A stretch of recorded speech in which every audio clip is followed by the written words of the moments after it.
kecil. Tapi insya Allah ormas terbesar antara NU dan Muhammadiyah, saya akan duga besok kita insya Allah akan berlebaran bersama.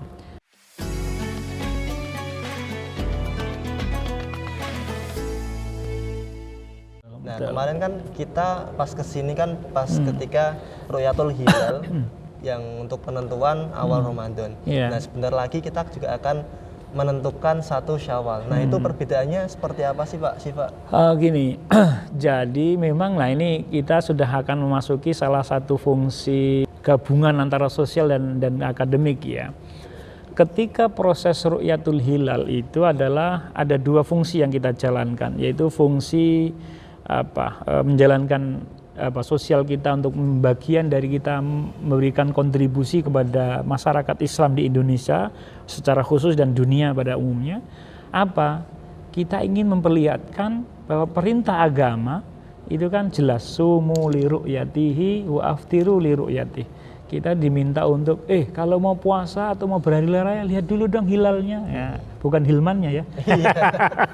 Bisa aja tapi melihat hilal. Nah, banyak orang yang nggak paham nih, hilal itu wujudnya kayak apa, kapan dia harus muncul, apakah setiap hari, apakah ada di mana-mana, apakah ada di mall, apakah di mana. Nah, itu maka kita perlu memberikan edukasi. Nah, artinya maka nanti ketika proses itu kita ingin memberikan pelajaran secara umum bahwa hilal itu ternyata siklusnya adalah per 29 hari.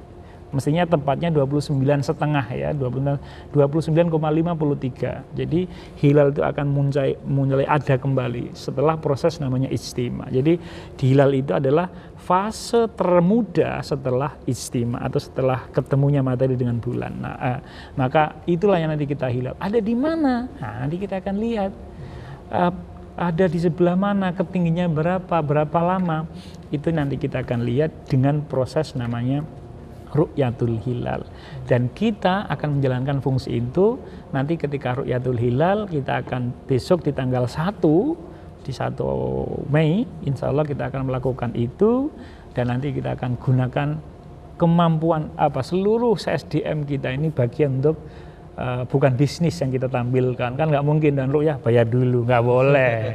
Nah, ini bagian untuk pengabdian kita kepada masyarakat, bahwa UIN mempunyai ini untuk melayani masyarakat. Untuk apa? Biar tahu kapan sih harus mengakhiri Ramadan itu kapan. Kira-kira seperti itu. Untuk mengenai perbedaan pendapat mengenai 1 Ramadan ataupun 1 Syawal itu. Kemarin kan juga sempat pas waktu rame. 1 Ramadan kan sempat rame ya. Jadi ada yang puasanya itu hari Sabtu, ada yang puasanya itu hari Ahad gitu. Nah, kebanyakan juga menyatakan bahwa ini ternyata di suatu daerah hilalnya nggak kelihatan, ada yang bilang kelihatan. Nah, untuk menyikapi hal seperti itu seperti apa sih, Pak? Nah, ini menjadi menarik sekali. Kita ini memang punya potensi selalu berubah, berbeda hanya di Indonesia. Maka besok memang secara nanti kita bisa simulasikan sebetulnya Mas Hilman dengan menggunakan gedung yang megah ini.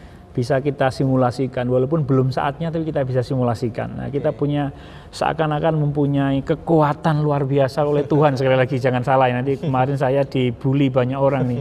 Ini sudah nggak percaya Tuhan dengan kekuatan teknologi. Enggak, maksud saya kita seakan-akan diberikan kekuatan Tuhan untuk menyempatkan itu. Iya, sakhara syamsa wal qamar. Bisa mengendalikan bumi dan matahari dan kawan-kawannya gitu. Nah, kita bisa berikan simulasi mempercepat waktu sehingga nanti tanggal 1 Mei itu nanti akan seperti apa situasinya. Nah, itulah yang kemudian dengan situasi bagaimana sehingga kemudian mungkinkah kita akan berbeda. Ternyata iya. Ada potensi nggak sih sebetulnya tentang perbedaan itu?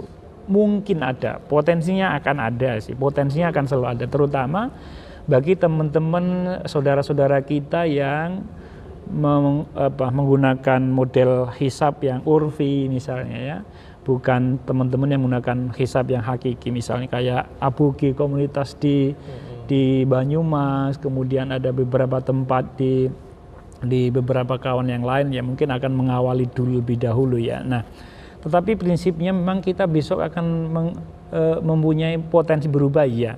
Tapi dugaan saya karena kita kemarin sudah meratifikasi, menerima sebuah frame baru atau standar baru tentang bagaimana cara mengawali puasa atau Ramadan maupun Idul Fitri itu, maka akan duga besok kita insya Allah akan berlebaran bersama. Tanggal 2 insya Allah kita akan memulai secara bersama-sama, kecuali ada beberapa potensi yang tadi saya bilang, walaupun pasti ada tapi jumlahnya kecil. Tapi insya Allah ormas terbesar antara NU dan Muhammadiyah yang paling selalu dihadap-hadapan tuh ketika begini nih, insya Allah kita akan, saya tidak mendahului keputusan Menteri Agama ya, tidak, saya nggak sopan namanya ya, karena saya bukan Menteri Agama atau belum kali ya. Semoga ya. Waduh, ini doanya puasa-puasa ini mandi gimana?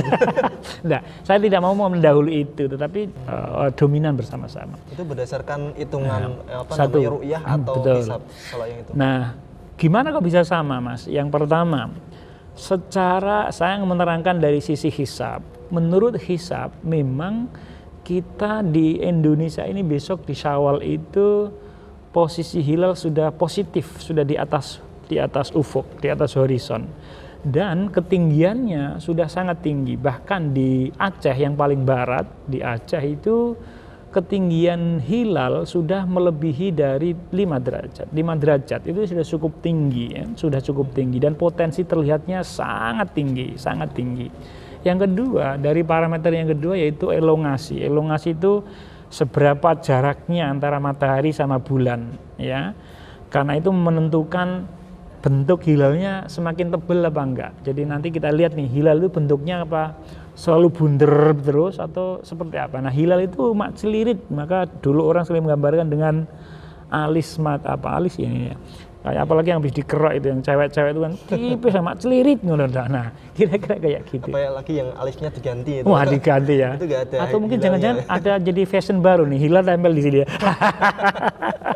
Nah, jadi hilal ini akan tampak setipis itu. Nah, siapa yang menentukan bentuk fisik dari hilal itu? Bentuknya tebal dan itu lebih banyak seberapa jarak dia dengan matahari. Semakin jaraknya jauh, maka dia akan mempunyai porsi lebih besar bagian dari hilal yang akan memantulkan sinar matahari. Nah, maka kriteria yang baru itu menggunakan 2 kriteria, tinggi sama jarak matahari dengan bulan itu berapa. Semakin jauh, potensi terlihatnya juga semakin tinggi. Termasuk juga umur, semestinya sih umur hilal itu.